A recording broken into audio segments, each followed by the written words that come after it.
Hello friends नमस्कार मु मिनती स्वागत करुच्ची मो यूट्यूब चैनल मिनतीर संसार को चलतु आज प्रस्तुत करवा बरहमपुरिया राग चना देखंतु मु राति ही मटर बतुरे देती पानी दे से भल भाव हो जाइतिला।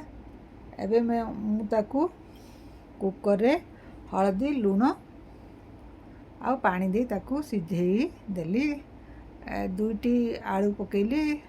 मु राग चना अलगा करी अधा आउ अधा करी मटर आलू तरकारी।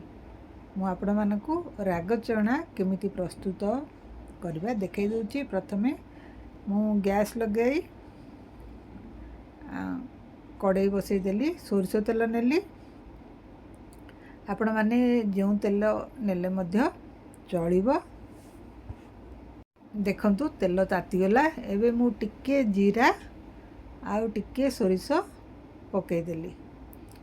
जेहेतु आपण माने राग चना करिवे सेतिबे आपण जदि अलगा किछि छुंक देबे अलगा किछि पकाइବାକୁ चाहुचंती जेमती पंच फुटण बा अलगा किछि पकाइବାକୁ चाहନ୍ତି ताहले पकई परिबे। एबे मु पियाज काटी नेछि गोटिए आउ कंचा लंका दुई तीनोटी आउ अदा रसुण छेचा आउ कड़ी पत्ता बा भृसुंगा पत्र नेछि। एबे मु पियाज पकई देली। फुटण हो गला। एबे मु पियाज टिक जो काटिकी रखी थी ताकू मु पकई देली। जेहेतु यह होची राग चना तेणु आपण एथिरे टिके अधिक राग करिवे। पियाज को टिके भल भाव आम भाजीदेवा। मु तेजपत्र पकाइबा भूली जाइली। आपण माने चाहिए तेजपत्र मध्य पकई पारे।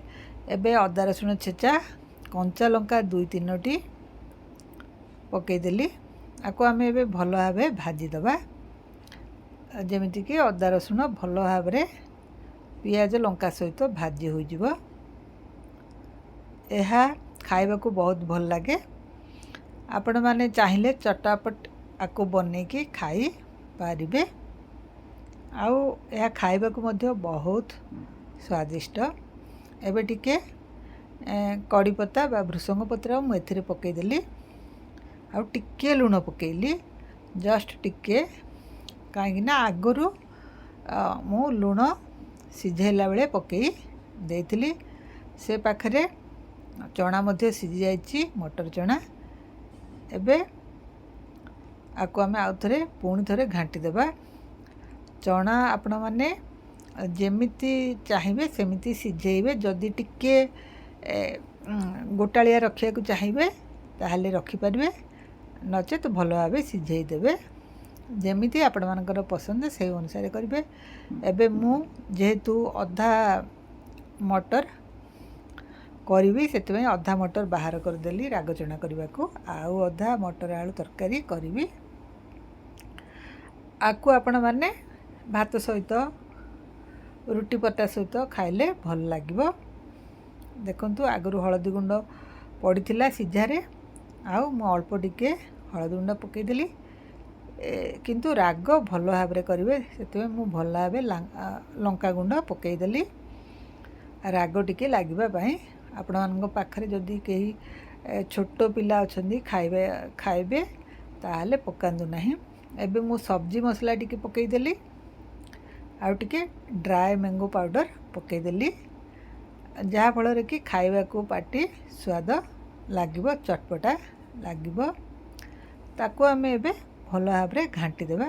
आपण माने जदि चाहुचंदी किछि अलगा मसला पाउडर पकेबा को ताहले पकाई देबे। एबे आकु भल भाव मिक्स कर देबा। एथिरे आदो पानी रहिबो नाही सेति पई एहाकू राग चना कुहा जाए। पानी रहिले ताहा तरकारी हो जिवो। आउ एमिति हेले आकु चटपटा भाव खिया जाई परिबो। पखाला भात हेउ बा रुटी परोटा हेउ आपण माने जेमिति चाहिए सेमिति खाइबे।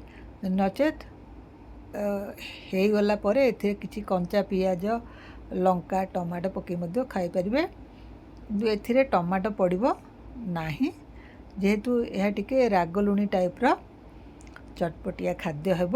ଏବେ ମୁଁ ପିଆଜ ଷଣ୍ଢା କିଛି କାଟିକି ରଖିଥିଲି ତାକୁ ଲାଷ୍ଟରେ ପକାଇ ଦେଲି। ଆପଣମାନଙ୍କ ପାଖରେ ଯଦି ଧନିଆ ପତ୍ର ଅଛି ତାହେଲେ ପକାଇଦେବେ ଏହି ସମୟରେ, ମୋ ପାଖରେ ନଥିଲା ତେଣୁ ମୁଁ ପକାଇ ନାହିଁ। ଆପଣମାନଙ୍କୁ ଯାହା ଯାହା ପସନ୍ଦ କଞ୍ଚାରେ ଖାଇବା ପକାଇବା ମାନେ ଲାଷ୍ଟରେ ପକାଇବାକୁ ହେଲେ ପକାଇ ପାରିବେ, ଯେମିତିକି ଧନିଆ ପତ୍ର। ଏବେ ଯେମିତି ମୁଁ ପିଆଜର ଖଣ୍ଡ ଖଣ୍ଡ କରି ପକାଇଲି, ସେମିତି ଭାବରେ ପକାଇ ପାରିବେ। ଏବେ ପ୍ରସ୍ତୁତ ହୋଇଗଲା ଆମର ରାଗ ଚଣା, ବରହମପୁରିଆ ରାଗ ମଟର ଚଣା। ଖାଇବାକୁ ଯେମିତି ସ୍ୱାଦିଷ୍ଟ ଆଉ ଟେଷ୍ଟି ମଧ୍ୟ। ଆଶା କରୁଛି ଆପଣମାନଙ୍କୁ ଭିଡ଼ିଓଟି ଭଲ ଲାଗିଥିବ। ଭଲ ଲାଗିଲେ ଲାଇକ୍ ସେୟାର ସବସ୍କ୍ରାଇବ୍ କରିବାକୁ ଭୁଲିବେ ନାହିଁ। ରହିଲି, ଜୟ ଜଗନ୍ନାଥ।